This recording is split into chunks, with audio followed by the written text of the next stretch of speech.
Good morning, शुभ प्रभातम। आज मैं आपको समाजवादी प्रतिमान के बारे में कुछ क्वेश्चन आपको बताऊंगा जो एलटी एग्ज़ाम के लिए महत्वपूर्ण हैं। तो ये 10 क्वेश्चंस का सेट है, तो आप ध्यानपूर्वक अपने एलटी के लिए इनको प्रिपेयर कीजिएगा। सबसे पहला है, निम्नलिखित में से कौन सा समाजवाद का प्रकार है? ऑप्शन नंबर ए है फांसीवाद, ऑप्शन नंबर बी है साम्यवाद, ऑप्शन नंबर सी है अराजकतावाद, ऑप्शन नंबर डी है उपयुक्त सभी। तो इसका जो राइट ऑप्शन होगा उसका होगा उपयुक्त सभी, यानी फांसीवाद, साम्यवाद और अराजकतावाद। देखो, क्वेश्चन का रूप वहाँ कुछ भी आ सकता है, लेकिन आपने यहाँ पे समझना है। उसके बाद सेकंड क्वेश्चन है, निम्नलिखित में से कौन सी समाजवाद की विशेषता नहीं है? सबसे पहला है आर्थिक नियोजन, सेकंड यानी बी ऑप्शन है आर्थिक समानता, सी ऑप्शन है केंद्रीय सत्ता, डी ऑप्शन है समुचित नियंत्रण। तो समाजवाद की विशेषता नहीं है, तो यहाँ पे नहीं है पे आपने ध्यान अपना इंडिकेट करना है। तो इसमें आर्थिक नियोजन भी होगा, आर्थिक समानता भी होगी, केंद्रीय सत्ता भी होगी, लेकिन ऑप्शन नंबर जो डी है समुचित नियंत्रण, ये समाजवाद की विशेषता नहीं है। तीसरा क्वेश्चन है, निम्नलिखित में से कौन सा समाजवाद का गुण है? पहला है ए ऑप्शन उत्पादन की वृद्धि, बी ऑप्शन है आर्थिक शोषण का अंत, सी ऑप्शन है अपव्यय की समाप्ति, डी ऑप्शन है उपर्युक्त सभी।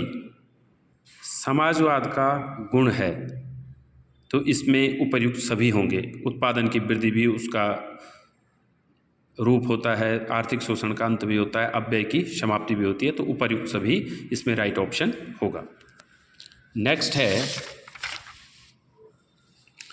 नेक्स्ट है भारत में समाजवादी राज्य की स्थापना में किसका विशेष प्रयास था? तो इसमें किसका विशेष प्रयास था? एम के गांधी, पंडित जवाहरलाल नेहरू, भीमराव अंबेडकर, सरदार पटेल। तो जो चौथा क्वेश्चन है उसका राइट ऑप्शन क्या होगा? पंडित जवाहरलाल नेहरू जी के उसमें समाजवादी राज्य की स्थापना का प्रावधान रखा गया था, ये आपने ध्यान रखना है। जैसे डॉक्टर भीमराव अंबेडकर यहाँ पे दिए गए हैं, इन्होंने ये संविधान सभा के क्या थे? निर्माणकर्ता थे और विशेष योगदान इन्हीं को जाता है। और इस प्रकार क्वेश्चन नंबर 5 है, निम्नलिखित कथनों में से कौन सा कथन समाजवाद की विशेषता नहीं बताता? पहला ऑप्शन है समाजवाद व्यक्ति की पृथक सत्ता को नहीं मानता, समाजवाद व्यक्ति को समाज का एक अंग मानता है, समाज पूंजीवाद का विरोध करता है, समाजवाद में प्रतियोगिता का महत्वपूर्ण स्थान है। तो इसमें विशेषता नहीं बताता है। तो पहला ऑप्शन समाजवाद पृथक सत्ता भी नहीं मानता है, समाजवाद व्यक्ति को समाज का एक अंग मानता है, ये भी ठीक है, समाजवाद पूंजीवाद का विरोध करता है, ये भी ठीक है, लेकिन समाजवाद में प्रतियोगिता का महत्वपूर्ण स्थान है, ये नहीं है, क्योंकि प्रतियोगिता जो है कंपटीशन में होती है, समाजवाद में नहीं होती है।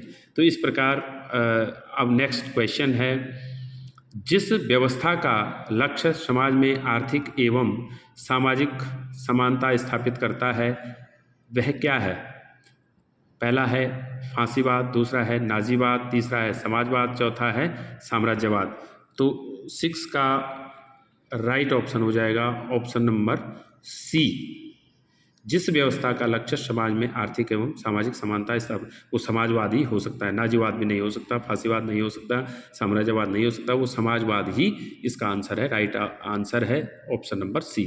उसके बाद है समाजवादी समाज एक ऐसा वर्गहीन समाज होगा जिसमें सब श्रमजीवी होंगे, यह कथन किसका है? Jayaprakash Narayan, Ram Manohar Lohia, C option Vinoba Bhave, D option Pandit Jawaharlal Nehru.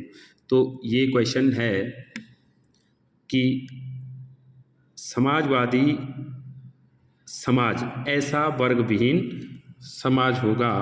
तो ये जो है ना, जो जयप्रकाश नारायण जी हैं, उन्होंने इस ऑप्शन को दिया है, मतलब इस परिभाषा को दिया है। उसके बाद जो जय प्रकाश नारायण थे, इनके बारे में आपने सुना भी होगा। उसके बाद भारत में कांग्रेस के किस अधिवेशन में समाजवादी समाज की रचना व्यवस्था की घोषणा की गई है? कराची अधिवेशन में, कलकत्ता अधिवेशन में, अवाड़ी अधिवेशन में, मेरठ अधिवेशन में।